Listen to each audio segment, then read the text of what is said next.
There's a lot going on in the world of Magic the Gathering right now. We have a secret layer overload situation, so many cards to look at. On top of that, Wizards of the Coast has just made a crazy ruling that has upset a whole bunch of Magic players, and I have a very special announcement to make. Magic.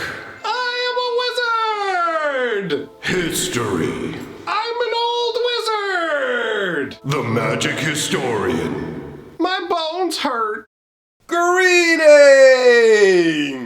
Owners of fine luxury cardboard rectangles, my friends, I hope the day finds you well because we have gathered for another installment of Mega Magic News. I'm gonna cram a bunch of secret layer cards straight down your throat. I'm gonna tell you about that crazy ruling, and we're gonna talk about my first appearance ever in the United States. I've been invited to a convention, and we will cover all the awesome details of that after all the magical goodness. So, we're gonna dive in with the secret layers first. We're starting off our secret layer overload action with the brand new astrology secret layer that they've put out. Now, this one is for Leos, this is the planes, and I have to admit that while I'm not a big fan of the astrology secret layers, this artwork is actually amazing. When you look at it, you've got these mountains off on either side. You've got this crazy kind of crevasse running through the middle that looks like it might be filled with magma or something,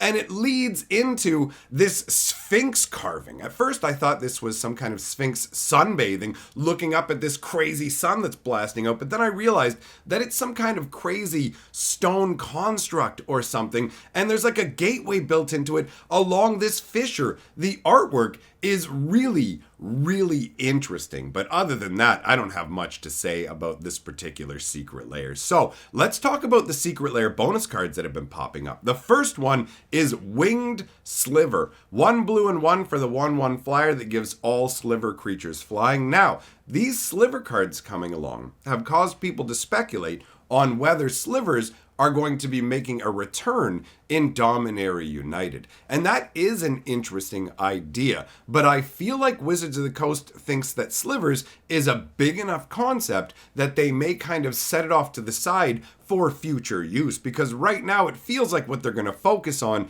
is Phyrexia trying to take over Dominaria. That being said, though, they may actually introduce the slivers, and they may be a tool used by the Phyrexians or against the Phyrexians. It's certainly cool to think about. And if you don't know about the slivers, basically they are creatures that impart their abilities to each other. So the more of these you have, the more abilities you get. It is a very Voltron, build your own beast squad style feel, and they are beloved in the game. In fact, if you didn't know, slivers were originally meant to be fragments of a god being. I did a video covering that, talking about the origin of slivers on this channel back in the day. So I'll leave a link on the screen at the end of the video. But this is the winged sliver. So this isn't the only sliver that's been popping up from these secret layer bonus cards. We also get now the ward sliver, and this is a really powerful sliver, man. 1 white and 4 for a 2/2. When it enters the battlefield, you choose a color. All slivers have protection from the chosen color. This is so unfair if you are playing against a monocolored deck. It just goes, all my dudes are protection from your color. And protection means that you can't block with creatures of that color, you can't target with spells of that color. Any damage that would be done to this creature somehow from spells, let's say you've got a blanket spell that does 5 damage to every creature, well, guess what? I've got protection from red, so your flame magic doesn't affect me. But oops, I gave it to all of my slivers, so now nobody can be set on fire, right? And I mean, the artwork shows that so well. Look at the ward sliver. I love that its gigantic insectile head is down like a giant shield, right? And it's just pushing through this magic, which is wisping up and flowing away like oil on water in a way, just misting and disintegrating from contact with it. Now, I will admit that it is funny that Wizards of the Coast has created an ability called Ward, and this sliver doesn't give Ward, because in the current era, people who run into slivers would think, hey, okay, if you have a first strike granting sliver, it'll probably have a name along those lines. A sliver that says Ward in the name must give Ward. And it's like, oh no, it gives protection. That's strange, but that's obviously because this is from all the way back from the Legion era, right? The flavor text is awesome too. The first wave of slivers perished from the Riptide Wizard's magic. The second wave shrugged off their spells like water. The flavor on this sliver is through the roof, my friends. And that's not the only amazing sliver we have to look at. There's also Brood Sliver. 1 green and 4 for a 3/3. Whenever it deals combat damage to a player, its controller may create a 1/1 colorless sliver creature token. So every time you hit with a sliver, you can make a sliver. And it doesn't care about them being non-token, so those token slivers are treated just like regular slivers. And I love that. It feels so right and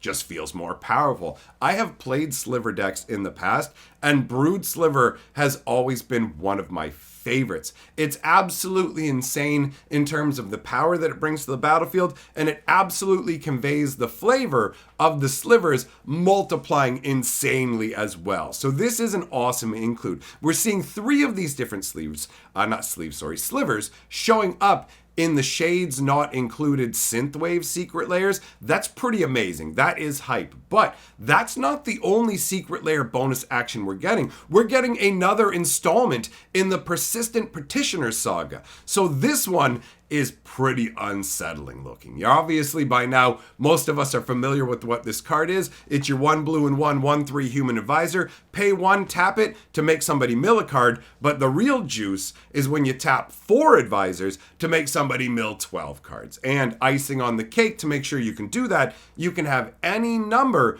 of these dudes in your deck, right? So Wizards has been putting out all kinds of different variations of the Persistent Petitioners, and they've been spreading them across a lot of different secret layers. And this is one of my absolute favorite style of bonuses. I really like the schematic cards that they did as well. Those are a lot of fun, the Panharmonicon and things of that nature, but these different Persistent Petitioners where you have all kinds of different flavor, where you can go, okay, I can mix and match, I can choose whichever flavor I like the best, or I can get a whole different range of them. It does genuinely make me wonder if Wizards of the Coast is intending to do enough different copies of this that you could do an entire deck, right? Like if they made 40 different variations, then you could literally have a different copy for each one in your deck. And I think that is a fun concept. I also really like the way that they use the same sort of structure for the artwork for each one. Each piece of artwork will feature 3 petitioners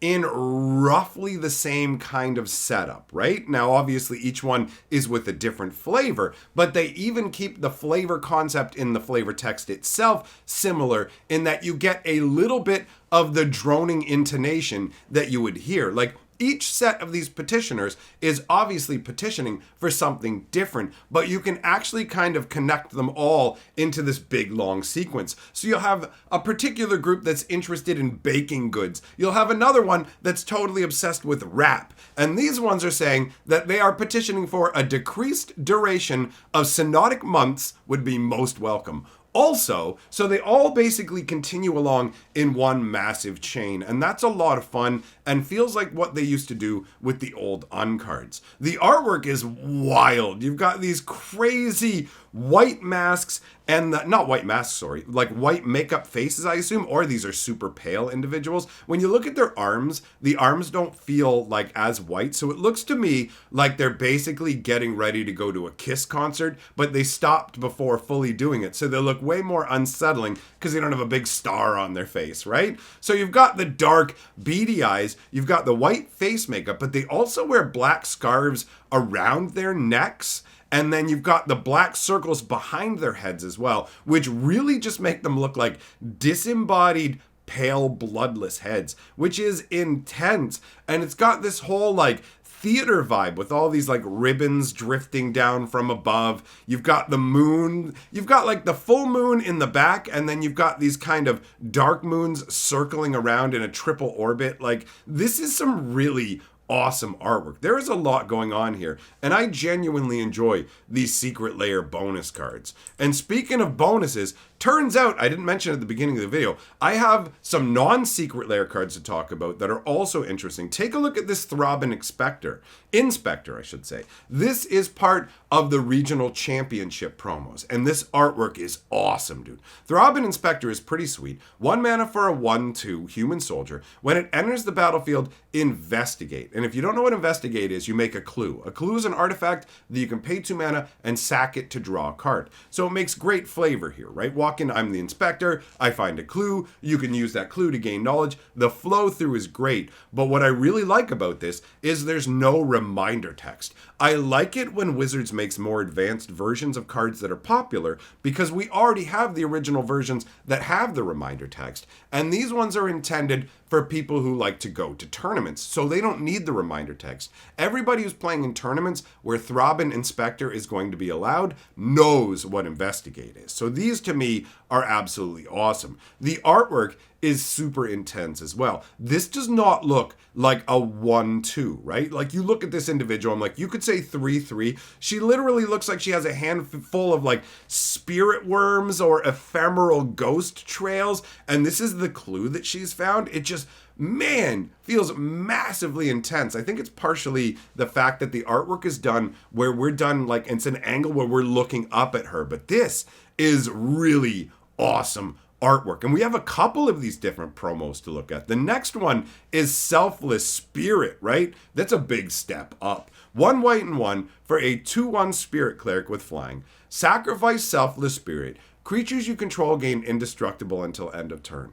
I love this card because it transmits the concept of being a selfless spirit very, very well. The artwork is incredible. The being that's depicted here, who was this spirit in their original life? Were they some sort of benevolent emperor? Look at the gear. Look at the headpiece, man. And then the face looks fully human and normal. But then when you get to the body, all of a sudden, it's just a floating rib cage. And that rib cage has a ton of blades plunged into it. And you can actually see more blades emerging from the back. There's at least 7 or 8 swords jammed into this being. And the way that it's got its arms stuck out, you can tell this isn't a, oh, I'm trying to defend myself kind of posture or anything. It's literally being brought in and welcomed. I open myself to this, right? I love the fact that the spirit is framed in the moonlight. Like, I picture the activation of this ability, the sacrificing to gain indestructible,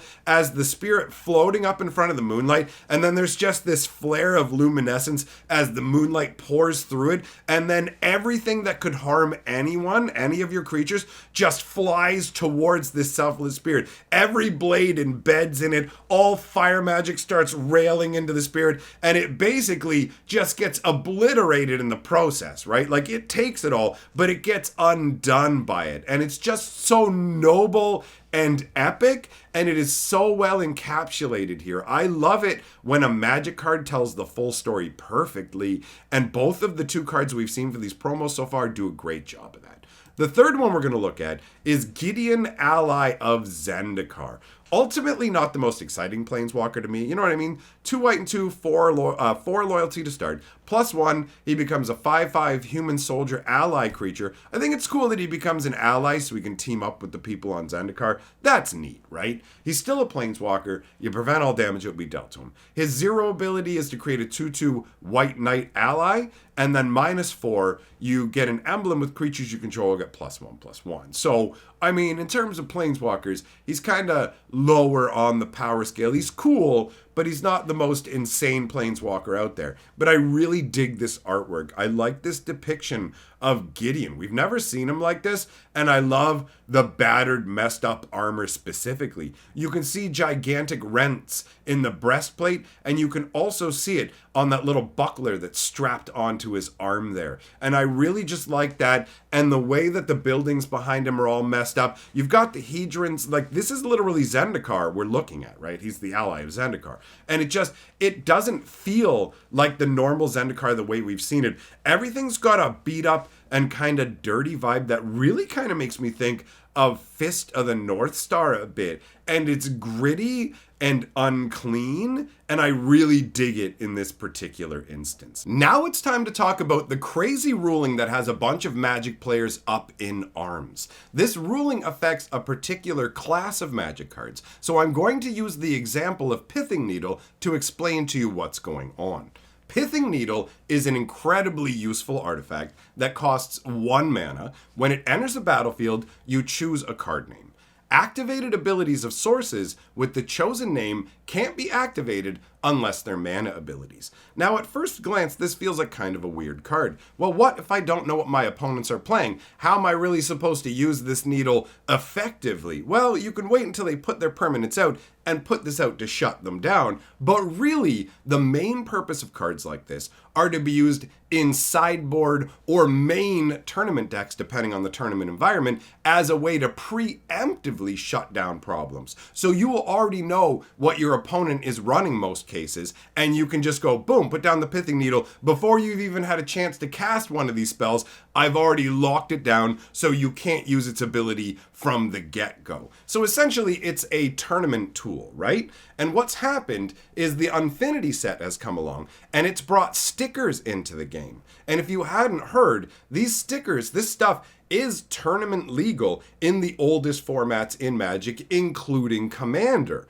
So we're entering into a world now where you can actually alter the name of Magic cards. There are stickers in the Unfinity set that you will add onto the card and it will change the name. For example, you could add the word Urza onto the front of something. So this would become Urza's Pithing Needle, for example. Now, when the name of the card changes, that changes all of the rules surrounding it. So if you name a card with Pithing Needle, but then a sticker is applied to that card, it no longer is stuck under the Pithing Needle, thus undoing a very useful answer. Now, I don't know for sure if these stickers will have enough of an impact to actually undo the work of Pithing Needle and really force stickers into the competitive environment, but people who are concerned about this, I don't think they're completely off base, because Wizards does do a lot of little sneaky moves to try and make cards sell and to maneuver things around where environments get shaken up. So while I don't think that's what's going on here,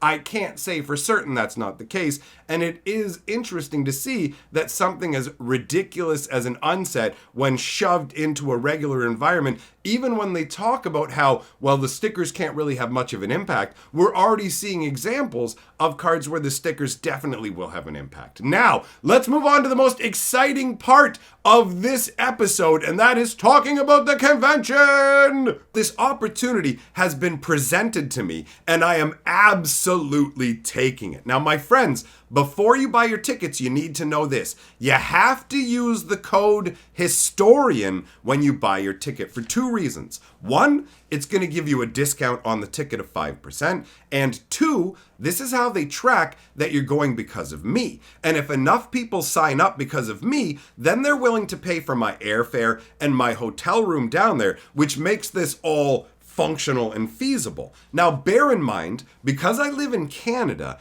and unforeseen events may happen, like me getting hit by a bus, I may not be able to attend this event, but I'm going to try very, very hard to be there. So, I'm super excited. Let's talk about what's actually happening there. They're going to have a Black Lotus Brothers War event. So it's a pre-release event where if you win it, you get an unlimited Black Lotus. You don't have to have some crazy pre-built deck. You can show up and win a Lotus, bro. They're going to have a Commander Arena area, a ton of 5K events, Pioneer, Modern, Legacy, sealed pre-release. Apparently, there's something called the Creator Clash where you get to battle against creators who are going to be there. There are big artists like Brandon Sanderson, Mistborn, Stormlight Archives, Finish the Wheel of Time. That dude's going to be there. When they invited me, I legitimately told them to put my name on the same guest list as Brandon Sanderson would literally be a crime, and yet somehow they did it